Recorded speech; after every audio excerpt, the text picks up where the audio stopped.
Hi guys, welcome to Wednesday, April 1st. Happy April Fool's Day, but no joke, we have some work to do today. That being said, if you have not done the warm-up and you would like to read the passages on your own, go ahead and pause here. If you would like to hear me read them aloud, I will read them right now. Starting with the first one. In his sophomore year of high school, Michael Jordan tried out for the varsity basketball team at Laney High School in Wilmington, North Carolina. But at 5 feet and 11 inches tall, the coach believed that Jordan was too short to play at that level. So Jordan was cut from the team. Jordan didn't let this obstacle defeat him. In fact, it pushed him to work even harder. He trained vigorously and grew another 4 inches in the following summer. When he finally made the varsity squad, Jordan averaged 25 points a game and went on to become one of the greatest basketball players in history. Number 1, what is the theme of the story? If you have not answered 1 and 2, pause here. If you have, continue on with us. The theme I wrote is don't give up, practice always pays off. Something along those lines. It can be worded different, but have the same meaning, and that would be correct. Explain why you chose this theme. Number 2, even after being cut from the team and being told that he wouldn't be successful, Jordan still practiced tirelessly for the next summer in order to be able to try out again, and then it did pay off, and he made the team. And even more than that, he went on to be a great professional player. Anyways. If you have not completed 3 and 4 and you want to read on your own, go ahead and pause here. If you would like to listen to me read that story, go ahead and continue on with us. Even though they were sisters, Susie and June were nothing alike. If Susie wanted to jump rope, June wanted to play hopscotch. If June wanted to watch soap operas, Susie wanted to watch talk shows. Tensions rose to the point that the girls could no longer stand one another's company. It seemed that they had nothing in common until the day that progress reports came out. While riding the bus home from school, the girls, startled by how upset the other looked, realized that they were both failing a subject. Susie was failing math and June was failing reading. Since both girls wanted to pass their classes, they got to talking and agreed to help one another. So every day after school, after school for the next few weeks, Susie tutored June in reading and then June tutored Susie in math. By the time report cards came and were distributed, Susie and June were passing all of their classes. The girls were delighted, but their mother was happiest of all. Not just because her daughters passed their classes, but because they had learned to be good sisters. So pause here. If you've not answered 3 and 4, continue on with us if you have. Number 3, what is the theme of the story? The theme I wrote is you never know who might be able to help you. Help comes from the most unlikely of places. Something to that effect with the same meaning, even if it's not my same words, is correct. Number 4, explain why you chose this theme. The sisters seemed to hate each other until they knew that the other had skills to help them, and they learned how to get along in order to be able to help one another and be the best versions of themselves. Came from an unlikely place and something that they might not have expected would be able to help them. And for today, Kipsters will be able to determine the theme of the film Smart House. Back to theme from Monday, based off of what we watched yesterday, and just getting more of that theme review set up very similar to Monday's again. And you can probably tell from all of these warm-ups that this is like our theme review. Some very quick notes on theme. Again, just some review from Monday. Even if you wrote it down on Monday, write it down again. It helps you learn it. It also just teaches you either go back to your theme notes and add to it and note like in your heading that this is in addition, this is added from Wednesday, or do it completely anew. You need to figure out what works best for you, organizing your notes. You're going into high school. You're not going to have fill in the blank notes for every class, maybe not any of your classes. So now is a great time to work on that skill of how to organize your notes. Vocabulary. Theme, the life lesson or deeper meaning in a story that can connect to every person, everywhere, no matter when or where they lived. Motif is a subject that reappears, possibly in different forms, throughout a work of literature.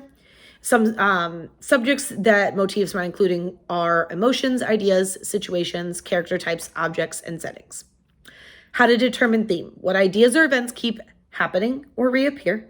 What lesson could the author be trying to communicate based on these ideas, events, based on these motifs? And then ask yourself, how can I write this in a lesson Write this lesson in a form of a theme statement that communicates the deeper meaning. We're going to go through practice 1 together. Make sure you're watching my video for this. I guess if that's actually a little bit silly, you're already watching the video. Make sure you watch on for my explanation. I've also put some brief notes for it in the classwork document for you. And then you will do the following practices afterward independently and complete an exit ticket. Essential question for practice 1. What does the film Smart House suggest about the motif family? So going back to the motif of family, but now applying it to the film Smart House rather than the Welt.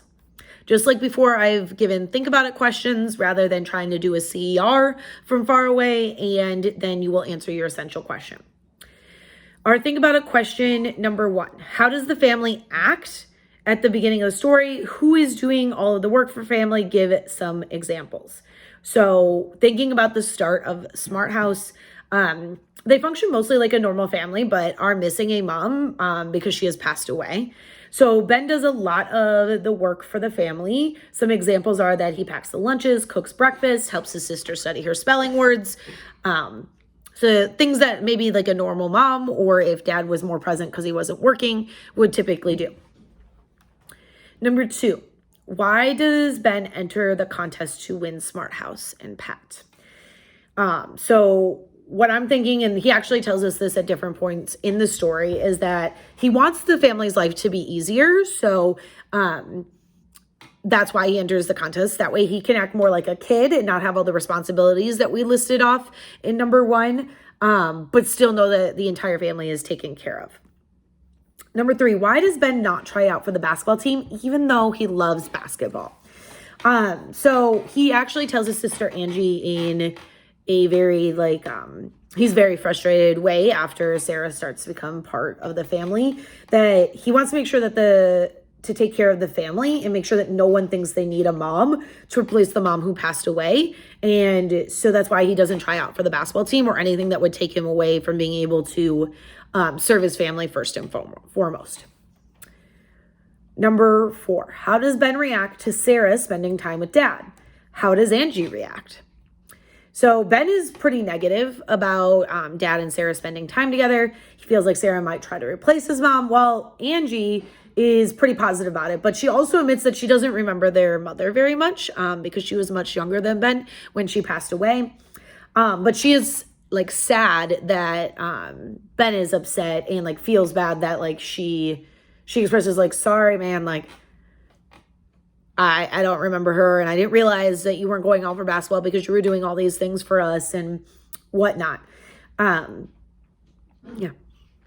5, what role does Pat try to fill in the family? What is her flaw? So Pat, the Smart House, she tries to be the maternal figure as she's learning more about family, as she sees, she's learning Ben is sad, dad feels like he wants Ben to have more fun. So she tries to fill in that maternal or motherly figure. She does her best, but her flaw is that she is technology and not a real person. So at the end of the day, she can't reach out and touch Ben or Angie. So in the end, when Sarah and Nick are trying to protect Ben and Angie, Ben points out to her, that's something that you could never do. So you can't be a mother as much as you want to be a mother to us. So to answer our essential question, what does the film Smart House suggest about the Motif family? So what is this story suggesting or saying about family? So thinking about it, family is very important to all of the characters, even Pat. She wants to contribute to the family by being the maternal figure.